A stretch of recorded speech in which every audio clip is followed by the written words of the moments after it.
ভারত পাকিস্তান উত্তেজনা শুধু সীমান্তে গোলাগুলির মধ্যে সীমাবদ্ধ নেই, রূপ নিয়েছে রক্তক্ষয়ী সংঘাতে। অপারেশন সিঁদুর নামে পাকিস্তানের সামরিক হামলা চালিয়েছে ভারত, অন্যদিকে এর শক্ত জবাব দিয়েছে ইসলামাবাদ। পাল্টাপাল্টি হামলায় দুই দেশ মিলে নিহতের সংখ্যা ছাড়িয়েছে 40-এর ঘর। হতাহত হয়েছেন আরও অনেকে। এমন পরিস্থিতিতে এবার জাতির উদ্দেশ্যে দেওয়া ভাষণে দিল্লিকে কড়া হুঁশিয়ারি দিয়েছেন পাক প্রধানমন্ত্রী। মোদীকে প্রতিশোধের হুঙ্কার দিয়ে শেহবাজ শরীফ বলেন, প্রতি ফোঁটা রক্তের বদলা নেব আমরা। আরো জানাচ্ছেন এসআই রাজ।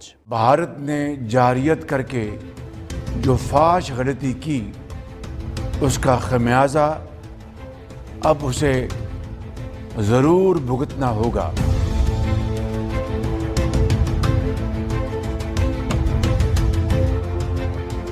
ভারতের বিমান হামলায় নিহতদের প্রতি ফোঁটা রক্তের প্রতিশোধ নেওয়া হবে বলে জানিয়েছেন পাকিস্তানের প্রধানমন্ত্রী শেহবাজ শরীফ। বুধবার রাতে